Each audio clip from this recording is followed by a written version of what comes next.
Pass வாலா farming Tamil நேயர்களுக்கு வணக்கம். நான் மதுமிதா. நான் எங்க இருக்கேன் அப்படின்னு பாத்தீங்கன்னா தஞ்சாவூர்ல இருக்கக்கூடிய வசீகர வேதா ஹெர்பல் பியூட்டி ப்ராடக்ட் அவங்களுடைய ஃபார்ம்ல தான் இருக்கும். ஸோ அவங்க ஃபார்ம்ல இந்த சூரிய கூடாரம் போட்டிருக்காங்க.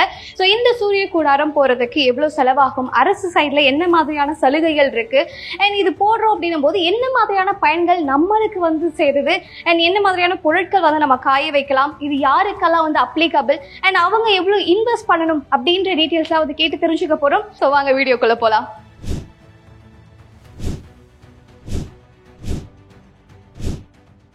சோ விஜயா மேம், இது என்னது, இது எதுக்கெல்லாம் யூஸ் ஆகுது? இதுதான் சூரிய கூடாரம் வளர்த்திங்கிறது. இங்க உள்ள வெளியில இருக்கிற வெப்பத்தை விட உள்ளார 5 மடங்கு வெப்பம் அதிகமாவே இருக்கும். இது பாலிகார்பன் ஷீட், சரிங்களா? இது வேளாண் பொறியியல் துறையில நமக்கு கொடுத்திருக்காங்க. மானியத்துல நாங்க இதை வாங்கியிருக்கோம். இதை ஒவ்வொரு விவசாயியும் தன்னுடைய நிலத்துல வச்சுக்கணும் அப்படிங்கிறது என்னோட எண்ணம். ஏன்னா விவசாயிகள் பாத்தீங்கன்னா கஷ்டப்பட்டு வேலை செஞ்சு நம்ம அந்த விவசாய பொருட்களை எடுக்கிறோம். எடுத்ததுமே அதை ஸ்டோர் பண்ணி வைக்காம உடனே சந்தையில கொடுத்து விற்கும் பொழுது பாதி விலைக்கு நஷ்டத்துக்கே வித்துட்டு வர்றாங்க. அப்படிலாம் இல்லாம ஒவ்வொரு விவசாயிக்கும் இந்த மாதிரி ஒரு சூரிய கூடாரம் உள்ள தெரிந்ததுன்னு வைங்களேன், அதுல அவங்க பொருளை வச்சு மதிப்பு கூட்டி விற்கலாம் அப்படிங்கிறது என்னோட எண்ணம். நாங்க இங்க என்ன பண்றோம் அப்படின்னாக்கா, செம்பருத்தி பூவாக இருக்கட்டும், தேங்காயா இருக்கட்டும், இலைகளா இருக்கட்டும், எல்லாத்தையுமே இதுல உள்ளார சூரிய கூடார உள்ளத்தில காய வச்சிருவோம். காய வச்சுட்டு அதை நாங்க திருப்பி ஃபேக்டரிக்கு எடுத்துட்டு போய் இது பண்றதுக்கு எங்களுக்கு சரியா இருக்கும்.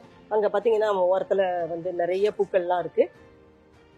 தேங்காய் எல்லாமே இதுல காய வைப்போம். மழை வெயில் எதுவா இருந்தாலும் எங்களுக்கு பாதிப்பு இல்லாம எங்க பொருளை பத்திரப்படுத்தி நாங்க விற்பனை செய்யறதுக்கு, மதிப்பு கூட்டி விற்கிறதுக்கும் இந்த சூரிய கூடார உள்ளத்தி ரொம்ப பயனுள்ளதா இருக்கு.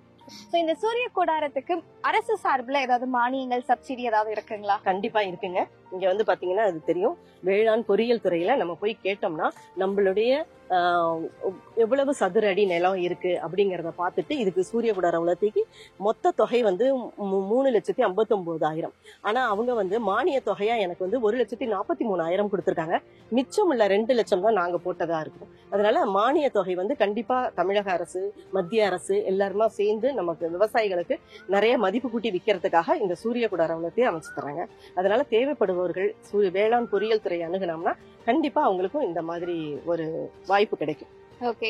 சோ இப்போ இந்த சூரிய கூடாரம் வேணும் அப்படி நம்ம அப்ளை பண்ணும்போது என்ன மாதிரியான டாக்குமெண்ட்ஸ் நம்ம சப்மிட் பண்ற மாதிரி இருக்கும்? அது பட்டா, சிட்டா, அடங்கல், சிறு குறு விவசாய சர்டிபிகேட் இதை கொடுத்தீங்கன்னா போதும். உங்களுக்கு அவங்களே இங்க ஆய்வு நடத்துவாங்க. நம்ம உங்க இடத்துக்கு இது உங்க நிலம் தானா அப்படிங்கறதெல்லாம் ஆய்வு பண்ணிட்டு அப்புறம் நம்ம கேட்கிறோம், எதுக்காக கேட்கிறோம் அப்படிங்கறதையும் பண்ணிட்டு உங்களுக்கு நமக்கு என்ன தேவையோ, சின்னதா வேணுமா பெருசா வேணுமா அப்படிங்கறதெல்லாம் அளவு பார்த்துட்டு நமக்கு தகுந்த மாதிரி செஞ்சு கொடுப்பாங்க. சோ நம்ம அப்ளை பண்ணி எத்தனை நாட்களுக்குள்ள இந்த சூரிய கூடாரம் நமக்கு கிடைக்குமா? அது ஆர்டர் படி தான் வரும். ஏன்னா நமக்கு முன்னாடியே போட்டிருந்தாங்கன்னா அவங்க ஒவ்வொருத்தரா முடிச்சு நம்ம இடம் வரும் பொழுது அவங்க நமக்கு போன் கால் பண்ணுவாங்க. நாங்க விசிட் பண்றோம், நாங்க பாக்குறோம் அப்படின்னு சொல்லுவாங்க. விவசாயத்துறையில இருந்து பார்வையிடுவாங்க, மண் ஆய்வு பண்ணுவாங்க.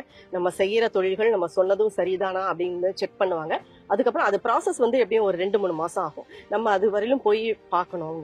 அவங்க ஒவ்வொரு ஸ்டெப்பா எடுத்து கடைசியில நமக்கு இதை போட்டு கொடுப்பாங்க. ஓகேங்களா? ஓகே. சோ இதுல எத்தனை சைஸ் இருக்கு மேம்? இதுல ரொம்ப சின்னதா போட்டுக்கிறதாலும் போட்டுக்கலாம். நம்ம முருங்கை விதையெல்லாம் போடுறப்பெல்லாம் சின்னதா வச்சிருப்பாங்க. ஏன்னா ட்ரே மாதிரி வச்சு அவங்க முருங்கை விதை போடுறதுக்காக அளவுக்கு தகுந்தாப்புல நம்ம செய்யற இதுக்கு தகுந்தாப்புல நம்ம பெருசா வைக்கலாம். இப்ப எள்ளு அதெல்லாம் போடுறோம்னு வைங்களேன், அப்ப கொஞ்சம் பெருசா வேணும். அதனால நம்ம விளைவிக்கிற பொருளுக்கு தகுந்த மாதிரி நமக்கு சூரிய கூடார உலர்த்தி அமைச்சுக்கலாம். ஓகே. இப்ப இந்த சூரிய கூடாரம் வைக்கணும் அப்படின்னும் போது நிறைய டாக்குமெண்டேஷன் ப்ராசஸ் இருக்கு அப்படின்னீங்க. சொந்த நிலம் வச்சிருக்கிறவங்க மட்டும்தான் இதுக்கு அப்ளை பண்ண முடியுங்களா? ஆமாப்பா, ஆமா. கொஞ்ச நிலம் வச்சிருக்கிறவங்க கண்டிப்பா தான் சிறு குறு விவசாய சர்டிபிகேட்ங்கிறோம். சின்ன விவசாயிகளுக்கும் இது பயன்படணும் அப்படிங்கறதுக்காக தான் இதை வச்சிருக்காங்க. அது மாதிரி கொஞ்சம் நிலமா இருந்தாலும் பரவாயில்ல, ஒரு 2 ஏக்கர் 1 ஏக்கர் அந்த மாதிரி இருந்தாலும் அவங்களுக்கு மானியம் கொடுத்து இந்த மாதிரி மதிப்பு கூட்டத்துக்கு சூரிய கூடார உலர்த்தி அமைச்சு தருவாங்க. ஓகே. இந்த சூரிய கூடாரத்துல என்ன மாதிரியான பொருட்கள்லாம் காய வைக்கலாம்? நம்ம எல்லா பொருளும், உணவுப் பொருட்கள் எல்லாமே பதப்படுத்தலாம். அதனிலும் நம்ம பூக்கள், இலைகள் எல்லாத்தையுமே இதை பயன்படுத்தலாம்.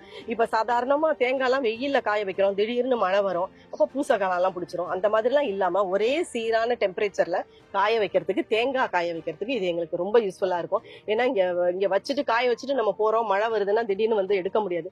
அந்த மாதிரி மழை இருக்கிற சீசன்ல எல்லாம் எங்களுக்கு இது ரொம்ப யூஸ்ஃபுல்லா இருக்கு. ஓகே. சோ மெயினா இதுக்குன்னு ஏதாவது டெம்பரேச்சர் செட் பண்ற மாதிரி அந்த மாதிரி ஆமா ஏதாவது இருக்குங்களா? ஆமா இருக்கு. ஏன்னா மழை காலத்துல, இப்ப வெயில் காலத்துல ஓகே, மழை காலத்துல பாத்தீங்கன்னா வானமே வெளிச்சமே வராது, வெயில் வெப்பமும் இருக்காது. அந்த மாதிரி நேரத்துல என்ன பண்ணுவோம்னா உள்ளார காயல் இருக்கும். இதுக்குள்ளார பாத்திருக்கீங்க, இந்த சைடு 3 காயல், அந்த சைடு 3 காயல் இருக்கும். அந்த காயல் மூலியமா நம்ம ஹீட்டை ப்ரொடியூஸ் பண்ணி அந்த ஹீட் அந்த வெப்பத்தம் அந்த சூரிய குடார குளத்திலேயே இருக்கிற மாதிரி பண்ணிருக்காங்க. அதனால நம்ம அந்த காயலை ஆன் பண்ணிட்டு நம்ம வச்சு நம்ம பொருளை காய வச்சு எடுத்துக்கலாம். சோ எந்த ஒரு சிறு தொழில் பண்றாங்க அப்படின்னும் போது அரசு சைட்ல இருந்து கரண்ட் இத்தனை யூனிட் வந்து ஃப்ரீ அப்படின்ற மாதிரி சொல்லுவாங்க.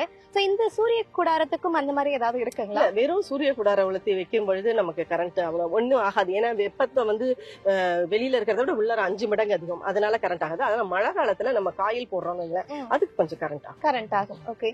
சோ இப்ப நம்ம வந்து ஒரு செம்பருத்தியே போடுறோம் அப்படின்னும் போது எத்தனை நாட்களுக்குள்ள வந்து நல்லா காஞ்சி மொறுமொறுன்னு எடுக்க முடியும்? ஒரு நாள் தான். ஒரு நாள் காலையில போட்டோம்னா நம்ம சாயந்தரம் வந்து பாத்தீங்கன்னா சாயந்தரம் கிளறி விட்டாலே மேல உள்ளதெல்லாம் காஞ்சிரும், திருப்பி கீழே உள்ளது காய்க்கும். நம்ம ஒரே நாள் தான், ஒரே நாள் ப்ராசஸ் பண்ணா போதும். நீங்க அந்த பூ வந்து நேத்து போட்டது, அது மாதிரி இன்னைக்கு கொண்டு வந்து போட்டாங்கன்னா நாளைக்கு அந்த மாதிரி ஆயிடும். சோ அந்த பழைய பூவை எடுத்துட்டு திருப்பி இன்னைக்கு புது பூ போடுவாங்க. அந்த மாதிரி ரெகுலரா ஒரு நாளுக்குள்ளார. ஏன்னா மெலிசு தானே இதெல்லாம், செம்பருத்தி இதெல்லாம் மெலிசு. தேங்காய்னு வச்சுங்களேன், அது வந்து 2 நாள் 3 நாள் ஆகும். ஏன்னா அது கொஞ்சம் பருப்பு பெருசா இருக்குங்களா, அது காயறதுக்கு ஒரு 2 நாள் 3 நாள் ஆகும். இலை பூ இதெல்லாம் ஒரே நாள்ல காஞ்சிரும். ஓகே. சோ இப்ப இந்த சூரிய குடாரம் இருக்கிறதுனால உங்களோட வேலை எந்த அளவுக்கு சுலபமா முடியுது? ரொம்ப சுலபமா முடியுது. ஏன்னாக்கா முன்னாடி எல்லாம் வந்து தட்பவெட்பநிலை மாறி மாறி இருக்கும். என்னைக்கு மழை வருதுன்னு தெரியாது, என்னைக்கு வெயில் அடிக்குதுன்னு தெரியாது. ஓவர் வெயிலா இருந்தாலும் கருகிடும், ஓவர் மழையா இருந்தாலும் அழுகிடும். அந்த மாதிரிலாம் இல்லாம கரெக்டான டெம்பரேச்சர்ல வச்சு குடுக்கறதுக்கு இது நம்ம ரொம்ப பயனுள்ளதா இருக்கு சூரிய குடாரம். ஓகே. சோ இது வந்ததுக்கு அப்புறமா உங்களுக்கு என்ன மாதிரியான ப்ராசஸ் ரொம்ப ஈஸியா இருந்தது? அதான் காய வைக்கிறது எடுக்கிறது. ஏன்னா நாங்க முன்னாடி காய வச்சிருவோம், மழை வருதுன்னா எடுத்துருவோம். அந்த மாதிரி வேலைகள்லாம் இல்ல. ஒன்ஸ் இதை போட்டு கதவை சாத்திட்டோம்னா நம்ம பிரச்சனையே இல்ல, நாளைக்கு வந்து பார்த்தா காஞ்சி இருக்கும். சோ அது நமக்கு ரொம்ப ஈஸியா வேலையை ஈஸி பண்ணி கொடுத்துரு. அதே போல தேங்காய் எல்லாம் உடச்சு போடுறப்பதான் மழை வரும். நல்லா வெயில் அடிக்குதுன்னு தான் தேங்காய் உடைப்போம், அப்ப பாத்தீங்கன்னா டக்குன்னு மழை வரும், அப்ப வந்து பூசக்காலம் பிடிச்சிரும். அந்த மாதிரி இது பிரச்சனையே இல்லாம உடச்சமா இதுல கொண்டாந்து வச்சுட்டோமா நமக்கு எந்த பிரச்சனையும் இல்ல. 2 நாள்ல அழகா காஞ்சிரும், நம்ம எடுத்துட்டு போயிடலாம். இந்த தேங்காய் காய வைக்கிறதுனால நமக்கு இன்னொரு பெனிஃபிட் என்னன்னா, நிறைய பேர் தேங்காய் வீணா போயிடக்கூடாதுன்னு சொல்லி சல்பர் போட்டு காய வைப்பாங்க. எங்களுக்கு அந்த மாதிரி தேவையே கிடையாது. ஏன்னா இது ஃபுல்லா காஞ்சிடுறதுனால, இதுல வந்து ஈரத்தன்மையே இல்லாம எடுத்துறதுனால இந்த தேங்காய் வந்து கெட்டே போகாது. நாங்க அது வந்து காய வச்சு எடுத்துட்டு போய் செக்ல ஆட்டி எண்ணெய் எடுக்கிற வரல எங்களுக்கு எந்த பிரச்சனையும் இல்ல. அது ஒரு பெரிய பெனிஃபிட் எங்களுக்கு இந்த சூரிய குடாரம்.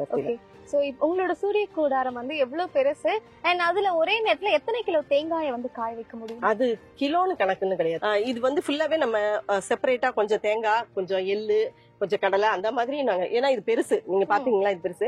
இதை விட நான் ஃபேக்டரியில வச்சிருக்கேன், அது சின்னது. அது 10க்கு 12, அது சின்னதா இருக்கும். அதுல வந்து இலைகளை காய வச்சுக்கிறதுக்கு எங்களுக்கு வேணும் அப்படிங்கறதுக்காக அதுதான் ஃபர்ஸ்ட் போட்டோம். அது வந்து ஓன் பிரைஸ்ல நாங்களே அமைச்சது. அதுக்கப்புறம் தான் இந்த ஃபார்ம்ல வைக்கலாம் அப்படின்னு தெரிஞ்சதுக்கு அப்புறம் அதுக்கப்புறம் இங்க வேளாண் துறையில இருந்து எங்களுக்கு ஃபார்ம்ல வச்சு கொடுத்தாங்க. ஓகே. சோ இப்ப இந்த வேளாண் துறையில அப்ளை பண்ணும்போது ஒருத்தவங்களுக்கு ஒரு கூடாரம் தான் கிடைக்குமா, இல்ல கூடுதலா கூட கிடைக்குமா? இல்ல, கூடுதலெல்லாம் கிடைக்காது. ஏன்னா நமக்கு இருக்கிற சிறு குறு விவசாயத்துக்கு தான் கொடுக்கறாங்க. அதனால நமக்கு இருக்கிற 3 ஏக்கருக்கு இந்த ஒரு. சோ இந்த வீடியோல ஒரு சூரிய கூடாரம் போடுறீங்க அப்படின்னும் போது எவ்வளவு செலவாகும், இதை எப்படி அப்ளை பண்ணலாம், யாருக்கெல்லாம் இதை அப்ளிகபிள் அப்படின்ட்டு நிறைய விஷயங்கள் வந்து தெரிஞ்சுக்கிட்டீங்க. அது மட்டும் இல்லாம இந்த ஒரு சூரிய கூடாரம் இருக்கறனால என்ன மாதிரியான பலன்கள் உங்களுக்கு கிடைக்கும் அப்படின்றது முதற்கொண்டு டீடைலிங்கான விஷயங்கள்லாம் வந்து நம்ம கூட வந்து ஷேர் பண்ணிக்கிட்டாங்க. ஸோ இதே மாதிரியான இன்னொரு ஃபார்மிங் வீடியோவில் உங்களை வந்து சந்திக்கிறேன். ஸோ மறக்காம நம்ம பாஸ்வாலா ஃபார்மிங் தமிழ் யூடியூப் சேனலை சப்ஸ்கிரைப் பண்ணிக்கோங்க. அண்ட் இதே மாதிரி ஃபார்மிங் ரிலேட்டடான வீடியோஸாக இருக்கட்டும், இல்லை ஒரு பிஸ்னஸ் பண்ணுறீங்க எப்படி பண்ணுறதுன்னு தெரியல அப்படின்னா நம்ம பாஸ்வாலா ஆப்பில் எக்ஸ்பர்ட்ஸ் இருக்காங்க, அவங்க கூட நீங்கள் வீடியோ கால் பண்ணி உங்களுடைய சந்தேகங்களை தீர்த்துக்கலாம். அண்ட் மறக்காம பாஸ்வாலா ஆப்பை டவுன்லோட் பண்ணிக்கோங்க. பாஸ்வாலா, பி த பாஸ்.